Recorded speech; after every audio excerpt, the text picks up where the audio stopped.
Hi, everyone. Before we get to today's episode, I just have a couple quick announcements.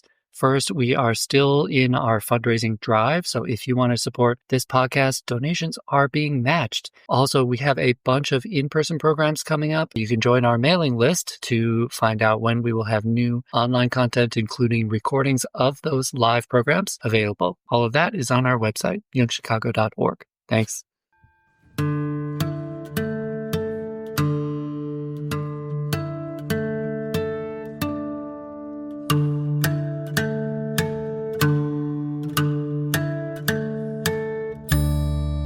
Hello, this is Patricia Martin, and I'm your host for Jung in the World, coming to you from the C.G. Jung Institute of Chicago.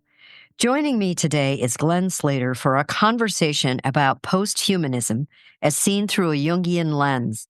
Glen Slater is core faculty at Pacifica Graduate Institute, where he teaches depth psychology.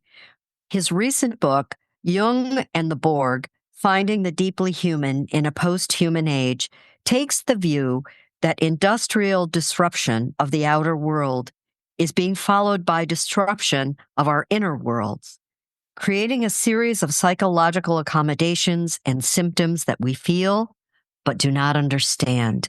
And he's here today to unpack some of that. Glen Slater, welcome to Jung in the World. Thank you. It's very good to be with you. So your book is premised on this idea of post-humanism, which has gotten a lot of attention in the last 10 years.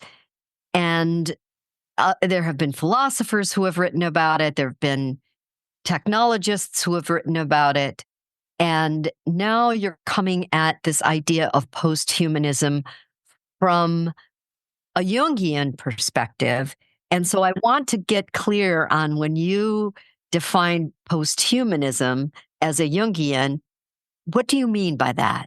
Well, it refers to the idea that technology is coming inside of us, that we can no longer think of ourselves as purely human because these things that we've created, both in our environment and the means by which we connect to others and the environment, are no longer just tools that we pick up and put down, but they're coming into us both mentally and physically. So in the end, I think the deep root of post-humanism is the idea of human-machine hybridization. But as you point out, there's been a lot of sort of secondary philosophical developments from this when people consider that, well, we're coming into a time when the purely human is no longer the phenomenon that we're all faced with. There are vast implications, philosophical and so forth.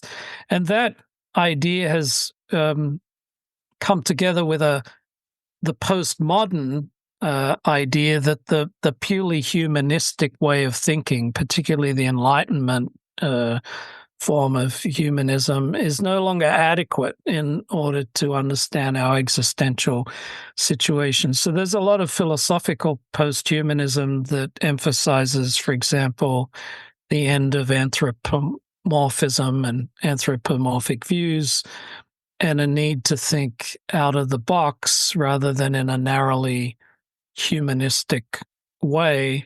And I'm partial to some of those sensibilities, particularly going beyond the anthropomorphic view. I mean, I think it's fair to say in the last 100 years, we've awoken to the fact that we're all part of this larger web of life. And we need to adjust our thinking in that way. But I also think that some of the more philosophical post-humanists have forgotten this original root of the human-machine hybridization. And we need to look at the implications of that, and I'm trying to look at the depth psychological implications. Well, and I'm so grateful that you are, because I think your book takes a long view going backward to the inception of industrialization and a change in the relationship between the earth and humans, brought about by technology, like original technologies. And I think that this idea that you have, that we have slowly, gradually, speeding up all the time, though, we've been adapted to this. So it's been kind of a setup for post-humanism. Talk to me about some of that, how we've been acculturated now to this moment of the post-human.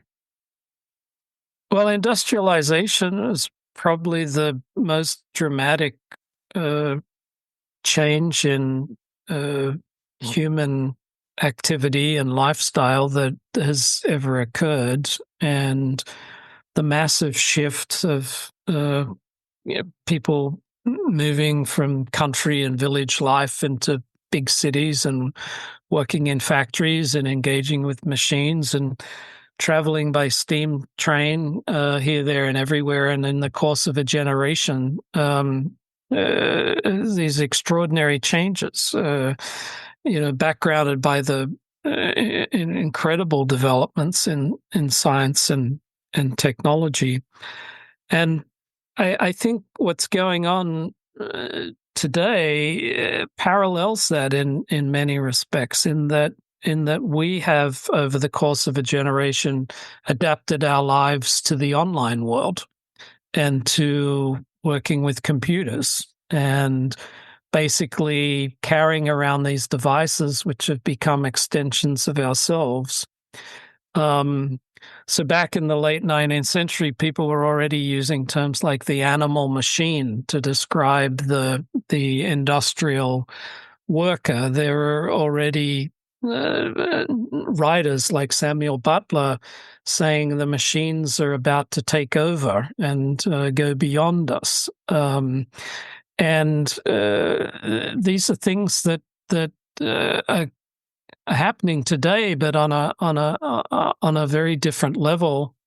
And I think just as then depth psychology emerged from this disruption, as Jung called it, a loss of instinct, a disconnection from nature that he saw as very much behind the emergence of psychological disorders. And I think too, where it's almost as though this is a second chapter in that story, and we haven't quite connected the dots yet. We haven't quite realized that the the digital age, sometimes called the post-industrial age, is also producing a particular kind of symptomatology, and perhaps depth psychology has something to say about that. Well, you come out and speak it very clearly, it seems to me, when you talk about how we've adapted. And so this is a quote from your book. Quote, psychological accommodation has given rise to widespread narcissism and psychopathy in the collective, unquote. That's a bold assertion of our symptomatology. And when I say bold, I don't mean, I mean provocative. Because it doesn't take much hunting on the internet to find memes about narcissism and psychopathy with millions and millions of views. And so it's clear that the collective is encountering symptoms that it's trying to grapple with. And so, when you looked at the collective as if it were a patient, I was struck by how clearly you were able to point this out, that we have now entered an era of widespread narcissism and psychopathy. Oh, what more do you have to say about that? Jung had this I think, basic insight into the nature of the psyche, which was the conscious and unconscious had a compensatory relationship, and that if our conscious attitudes and behaviors became too one-sided, there would be a commensurate movement or pushback from the unconscious. And I think we see the two sides of the digital age. One side is the sense of being very disoriented, very much awash in a sort of sea of information and competing meanings and interpretations. And so on the one side, people don't really know themselves, or they don't know themselves in context of community, in context of history. And there's a compensation by, declaring one's identity and in a way curating one's identity on social media and so forth. And we call that authenticity. Yes. I just Yes. It's those ironies of living in the digital age. Yes. Well, it's a deepening of what Jungians would think of as the persona field. It's not even honestly centered on the ego. And for a lot of digital natives in particular, their persona is more online than offline. And a lot of work goes into cultivating that. But, you talk about symptoms, I think we can look at, if we're looking at technology and thinking, well, what's wrong with our relationship with technology? We need go no further than the sort of obsessive compulsive quality of our interaction with many things. And I think the obsessive compulsive quality of checking social media, and used to be the Facebook page, but now for a lot of people that's old hat. But that goes to show how much energy there is to propping up one's identity. But I think this takes place against that other background of being existentially rather lost and at sea.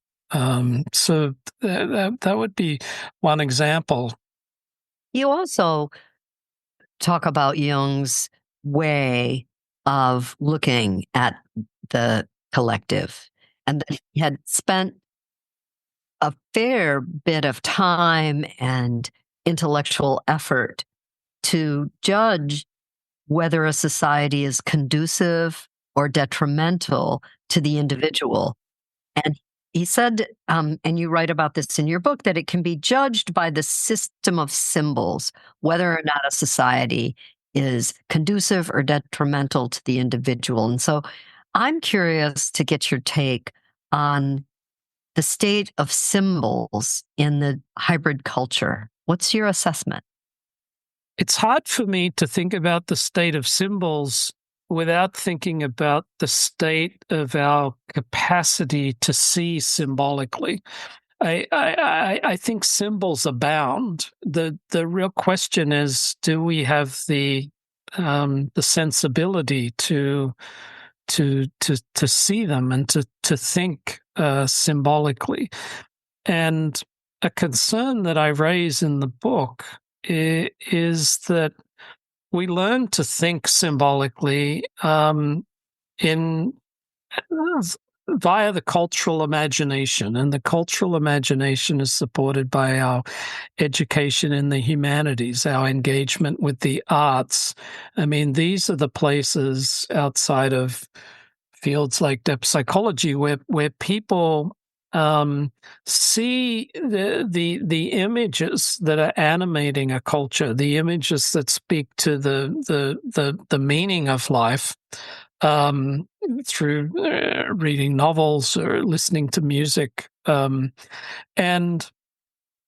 I'm a little concerned that this realm of culture is being depleted by our online world, the turn to AI, and the rhythms therein, and so therefore we're lacking that sort of symbolic function, which Jung saw as a bridge between the conscious and unconscious. And we all know that in terms of our individual lives and the dream images that we work with and the sort of spiritual beliefs and so forth. But there's a collective bridging between civilization and the deep nature of life.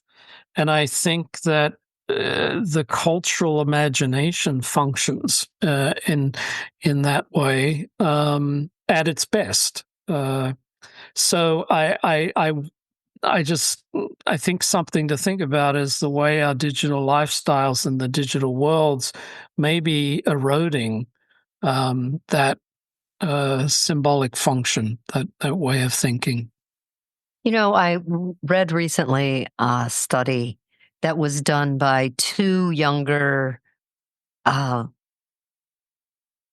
computer scientists about self-mythologizing online and how gamers and people who are active on the more fluid platforms will gather around an event or a situation or interact with a meme.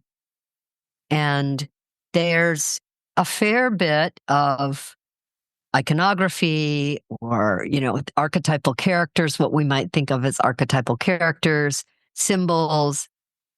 And the difference is that the participants are chipping in their own personal story and data and linking it to what's going on. But then it all goes away. It's ephemeral and move on. There's no archive for it. It's all decentralized and atomized. So there's no opportunity for it to reside anywhere. And I'm curious what your thoughts are on that. Like, what's the impact of that psychologically on us when we can do it and we clearly want to engage with symbol, but there's nothing there to hold it? What imagination, what symbolization requires is reflection.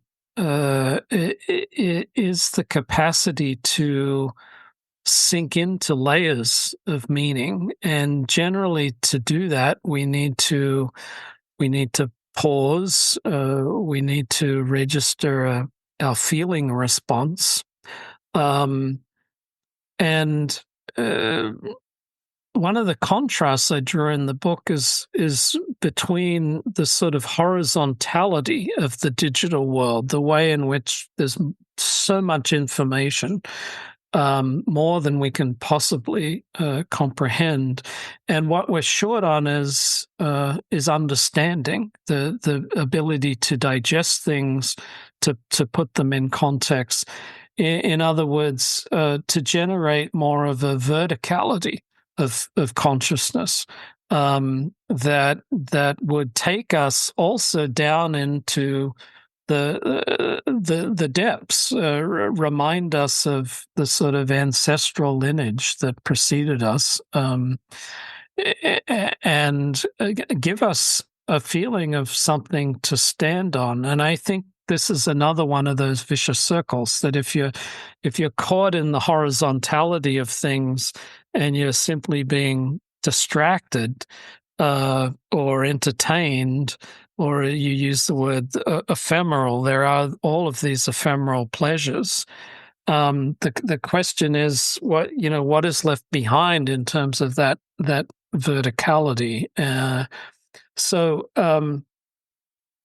that would be one way of looking at that. Of course, I think it's important to point out that the internet, gaming, these things offer a lot of incredible creative opportunities. But again, we shouldn't focus on the content. We should focus on the style of consciousness that is going on when people take up these things. To me, that's the real litmus test. Does it lead to the feeling of being deeply satisfied, for example, as you would if you sat down and had coffee and a long conversation with a friend versus an exchange on, the Facebook page? And I'm skeptical that we're not getting enough of these experiences that lead to a sense of verticality. It's a mixed bag in that when I talk to people who do a lot of online gaming and they've got elaborate community that they've developed up through that. And as you said, there's a creative expression to it. But, so I don't think I'm speaking for them, I guess, but I don't think they believe they're wasting their time. But I also think that something has happened to us post-COVID whereby we're feeling the desire to be in physical contact again. We're missing that. And, you can just, this summer, I'm in the Midwest, and I paid a lot of attention to how big the crowds were for things like fireworks and ice cream socials. And there was a mix of generations, which led me to believe that people are yearning for something beyond what they can experience digitally. I don't know if you're observing any of that. Yeah, I do think there's in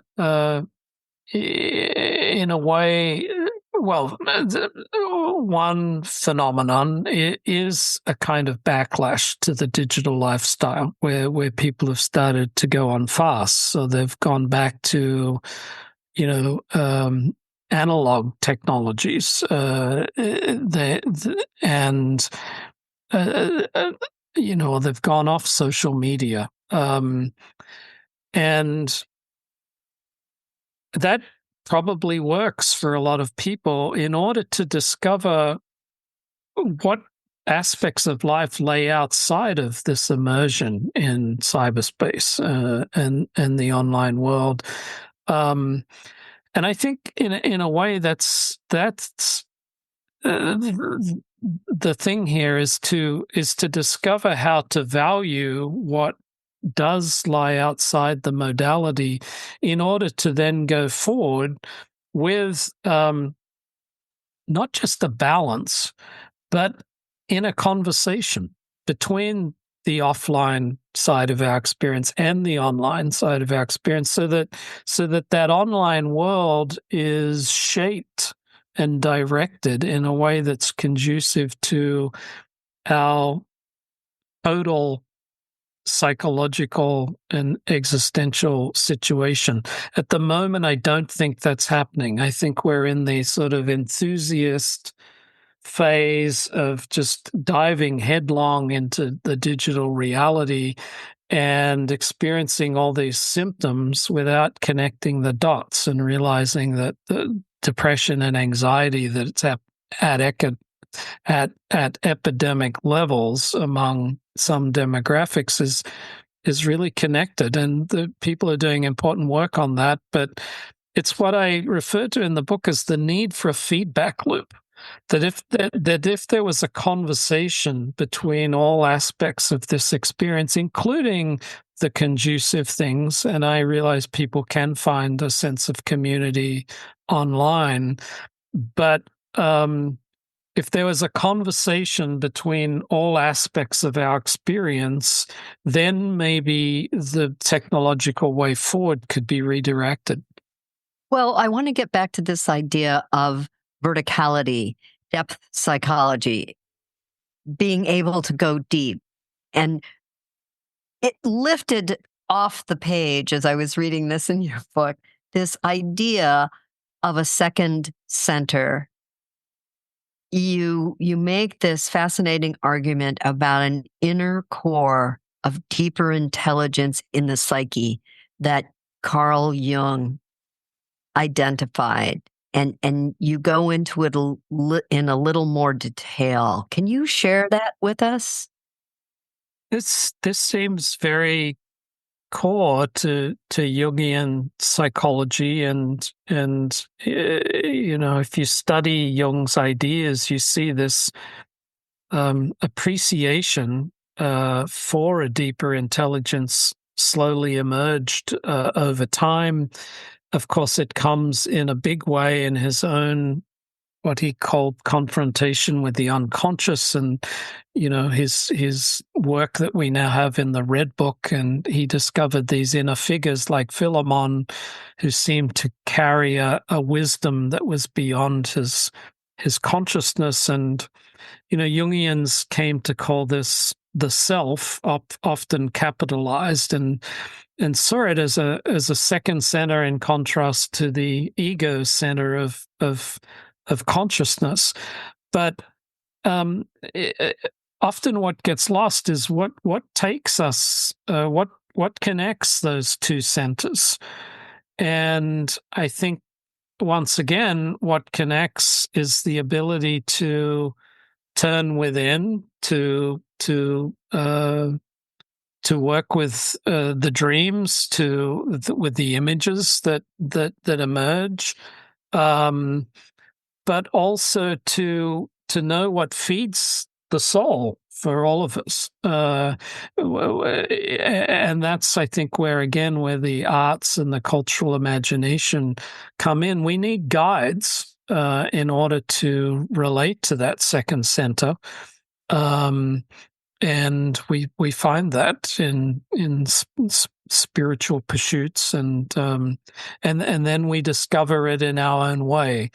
But I think that's a way of that idea is a way of stating what would be the lead in the keel that might turn the direction of things when it comes to this seemingly post-human trajectory that we're on. I mean, do we really want to merge our minds with artificial intelligence, for example, if artificial intelligence is totally geared to the world of conscious information and doesn't really participate in this second center of gravity, this deeper wisdom that has an instinctual and archetypal basis?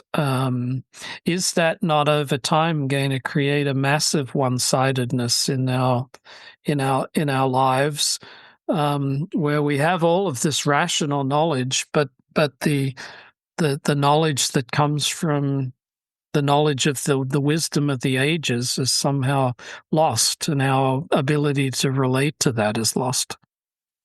Well, it makes me wonder, you reference Christopher Lash's Culture of Narcissism, and he makes the point in that book that Narcissus, as a god, does not have a lot of structure, or there's not a lot there. And yet, here we have a culture being built on it. And you point this out yourself, that we've surpassed the culture of narcissism to create a culture of psychopathy. And so it's been a while, and time goes faster, it's more condensed. So I wonder, as people begin to feel like the machines are not only present, but becoming omnipresent, and that sense of surrender and overwhelm, as if we're helpless to this. We're helpless to AI. What do we do about it? It's coming for us. What is your answer to that? My overall answer is to wake up to what I describe as a disruption to our ecology of mind, borrowing that phrase from Gregory Bateson. That to realize that our our psyches also have an ecology, just like the outer world has an ecology. And that means taking into account multiple dimensions of things. And the difficulty is that, you talk about the culture of narcissism, and the thing most people don't realize about narcissism is that it has two sides. It has the sort of grandiose veneer that everyone recognizes, but underneath that's a terrible emptiness. And in a way that veneer is a compensation for that emptiness.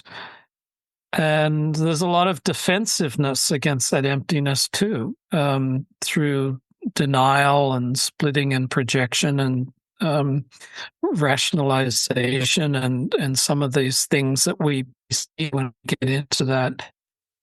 In psychopathy, a way to think about that is a state of mind where that tension between the inner emptiness and the outer veneer completely breaks, and you just have the veneer.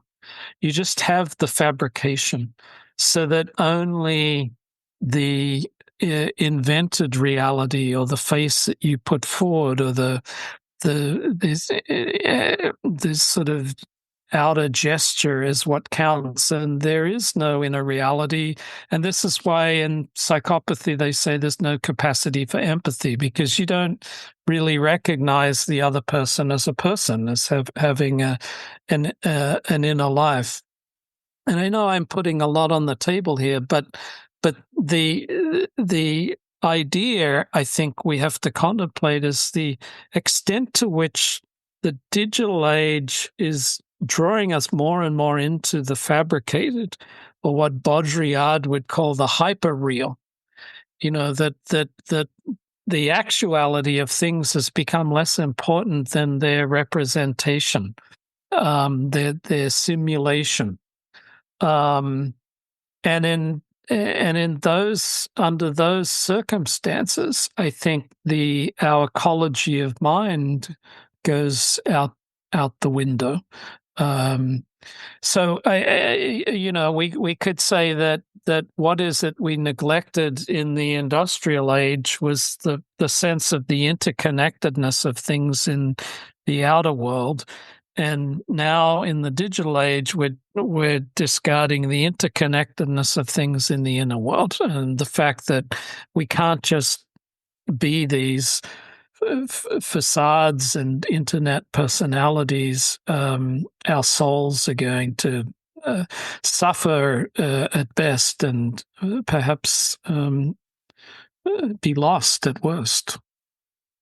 So it's interesting, as I was listening to you, I was thinking about Ray Kurzweil's idea of the singularity, and how this sort of fabricated synthetic simulation of a self is a lot easier than it is kind of priming us to have the part of the singularity that Kurzweil talks about, where our consciousness just gets uploaded into the cloud. It's easier if it's less complicated, if it's completely horizontal and not vertical and not integrated, if it's one-sided, as you talk about, it's a lot easier to upload.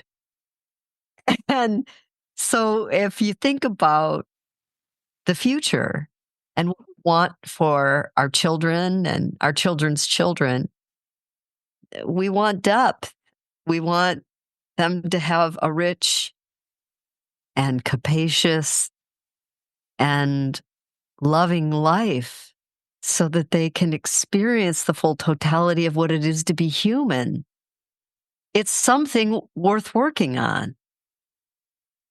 And every book has a mission, I believe. So I'm curious about Jung and the Borg. What was your mission when you wrote it? What did you want to achieve?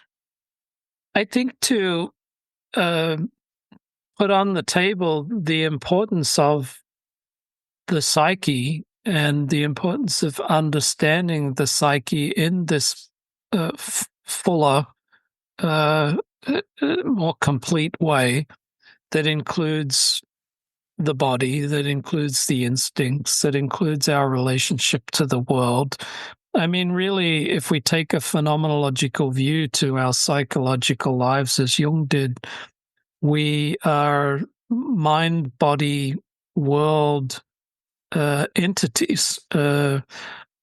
So the idea of taking the mind out of the body, for example, is anathema to the idea of the psyche. I think somewhere Jung simply says, no body, no psyche. And that has something to do with the way in which we are instinctual beings. We are biological beings, and we have evolved in relationship to this particular earth. The singularity is the idea that the time is fast approaching where artificial intelligence will surpass us, and therefore the only option we will have is to try to keep up with it. And that will lead then to these kind of hybridized, perhaps a new species, where we blend with the AI and we blend with robotics. But if people are thinking of human intelligence as comparable to artificial intelligence, right there is where the fork in the road is, because, and I think this is a very contemporary implication of what I'm writing about, is for people to realize there's nothing going on in AI. AI is very capable, but there's no one home. There's AI doesn't understand what it's talking about. For example, it can play a great game of chess, but it doesn't know what chess is. It doesn't know the history. It doesn't know what competitiveness is all about. As people have said of the chatbots that everyone's so enamored of, their sophisticated sentence completion. It's sentence completion software. So it is going to change the world, and it is going to help in multiple ways. But we need to realize it's not in any way a mind, as we would think of a mind, let alone a psyche.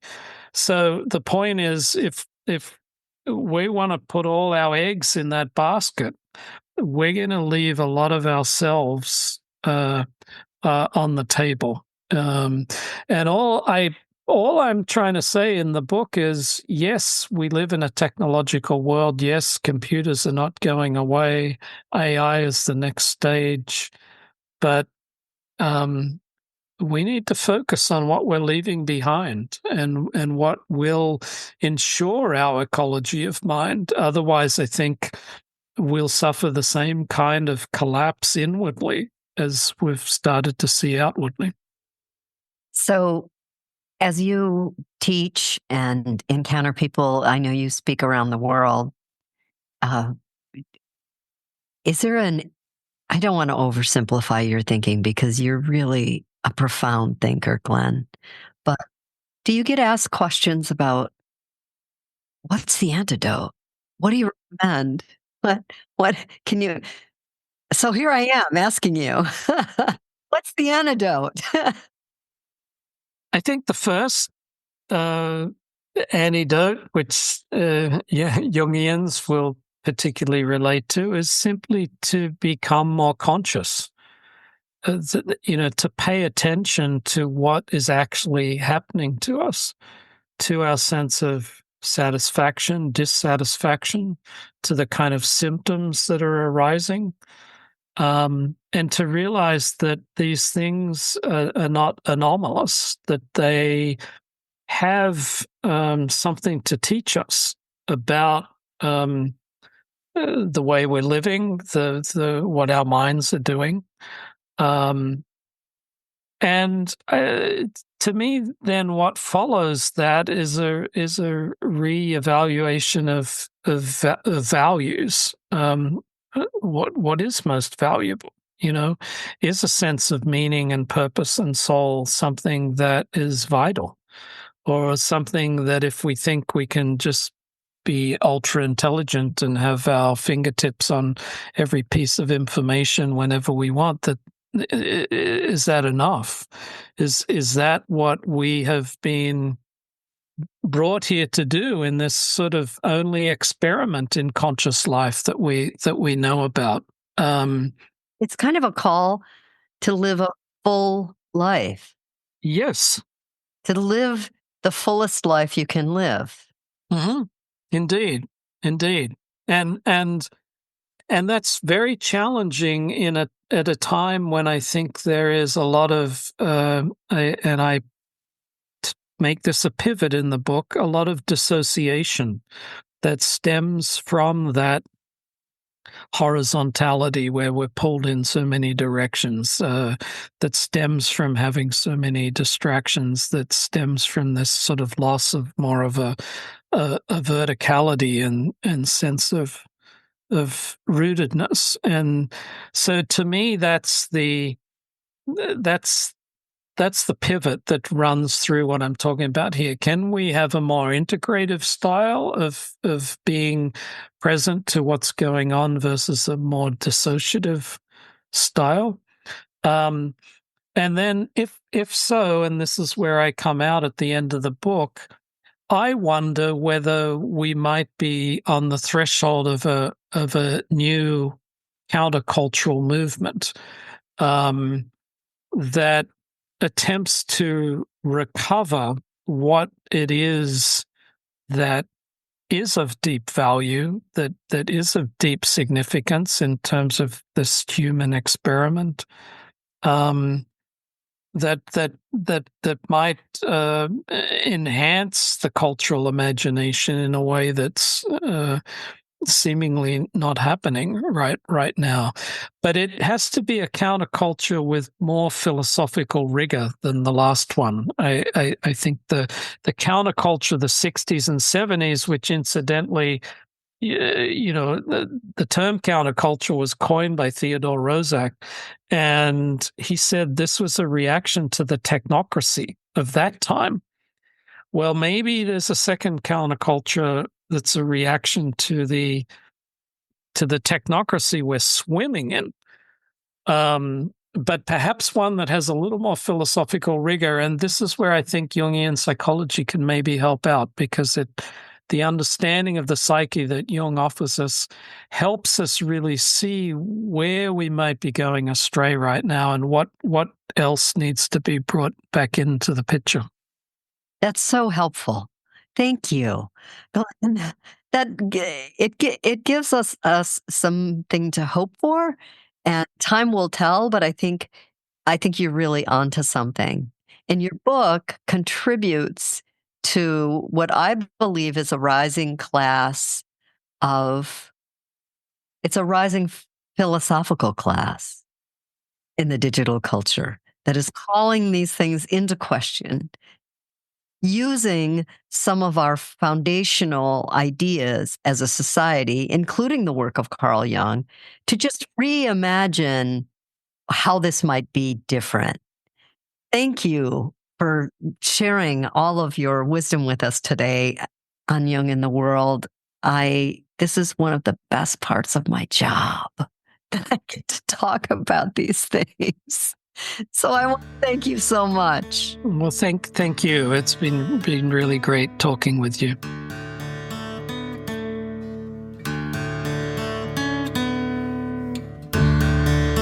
Thanks for listening. If you'd like more information about training programs, live and self-study courses, archives, this podcast, our blog, or to find Jungian analysts near you, visit our website, jungchicago.org. Thank you to our 2023 donors who gave at the contributor level or above. Barbara Anand, PhD in honor of Fred Maples, S.J., Uni Alcott, Judith and Eric Cooper, David Dalrymple, Mary Doherty, Full Bloom Lotus Center for Self-Awareness, Boris Matthews, Bruce G. and Mary A. Robert Family Foundation, Diane Sherwood, Lawrence C. Tingley, Alexander Wayne and Lynn Kopp, and the Blackbaud Giving Fund. You can support this podcast by making a donation at our website, jungchicago.org.